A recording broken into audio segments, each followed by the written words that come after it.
એક નાનું ગામ હતું. આંગળી મૂકીને વાંચો. એક નાનું ગામ હતું. ગામ પાસે એક નદી હતી.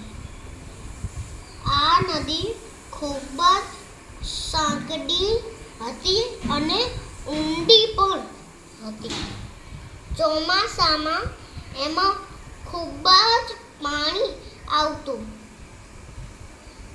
સામે કાંઠે જવા માટે એક લાકડાનો પુલ હતો, પરંતુ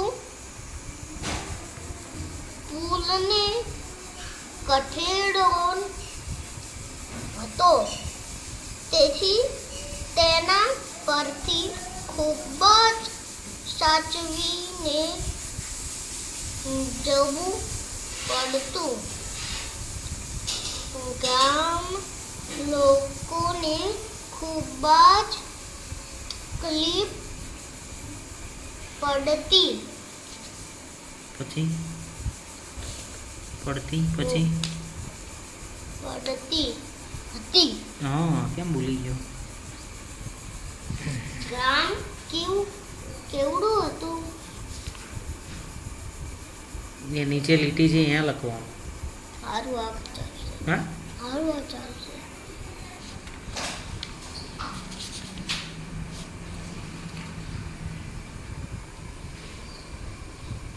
ગામ નાનું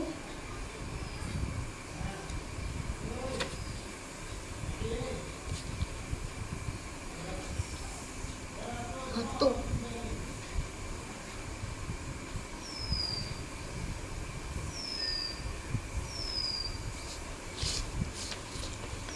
પૂર્ણ વિરામ કરો.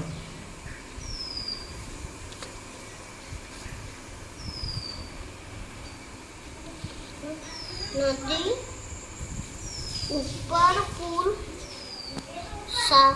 શા માટે છે? છે કે શું છે? આંગળી મૂક. શા માટે હતો? હા, તો કેમ શા માટે હતો નદી ઉપર પુલ? સામે કાંઠે જવા માટે. લખો એવું. ચલો, સામે કાંઠે જવા માટે નદી પર પુલ હતો. અહીંથી લખને છે કે આગળથી? અહીંથી. સારું. પૂછો. ચલો,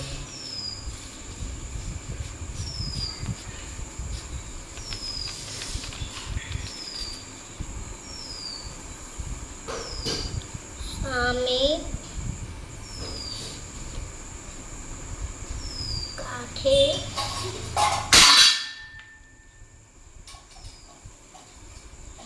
તું લખ બેટા.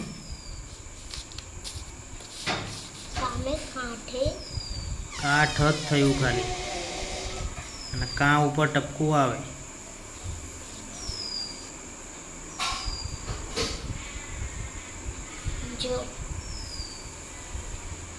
જવા માટે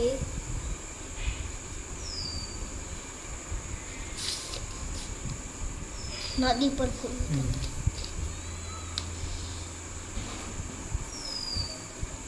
નદી પર પુલ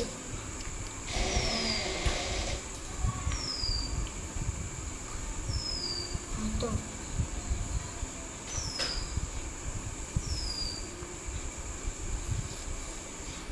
વાંચો આગળનો પ્રશ્ન.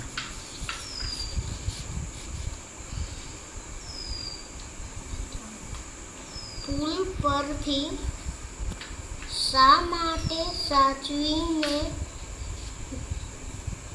જવું પડતું? શું આવશે જવાબ? પુલ કાંઠેડો નહોતો. કઠેડો ન હતો. કઠેડો ન હતો. કઠેડો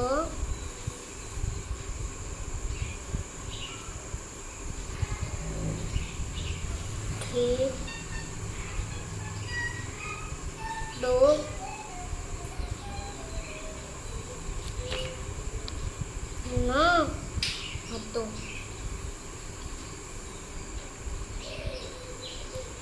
એટલા માટે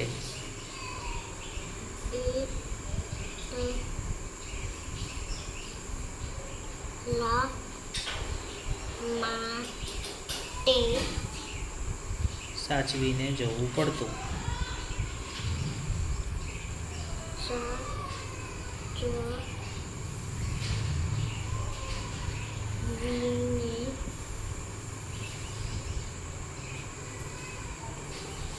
જવું પડતું.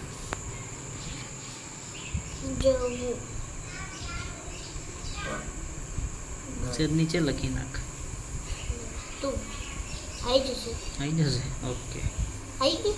આવી ગયું. ચલો વાંચો આગળનો પ્રશ્ન. પુલ શાનો બનેલો હતો? શાનો બનેલો હતો? પુલ લાકડાનો બનેલો. લખો એવું. ચલો. પુલ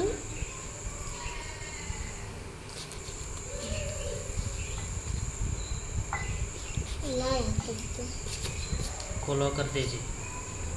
લ સરખો કરજે. ફૂટી દે હરખો.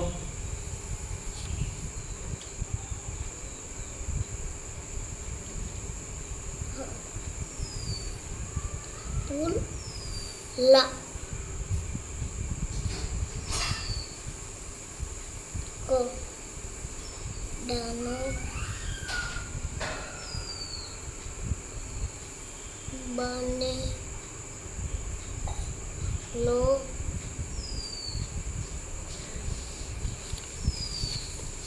હતો. હવે પુલ અને લાકડા છે ને એ અલગ અલગ શબ્દ છે.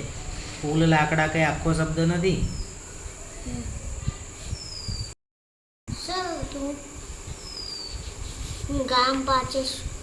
ગામ પાસે શું હતું? શું હતું? ગામ પાસે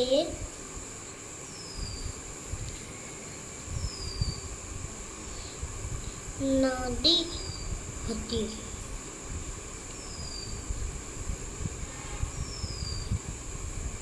સરસ. લાવો બતાવો જોઈએ હવે. પાટિયા સાથે આપો. પાટિયા સાથે. લો પપ્પા. વિદ્યાર્થીનું નામ નહીં લખ્યું બરોબર ને? એ તો નથી લખવું. કાલે પ્રાર્થનામાં વાંચશું. વિદ્યાર્થીઓનું નામ લખી નાખીએ. નથી લખવું બેટા.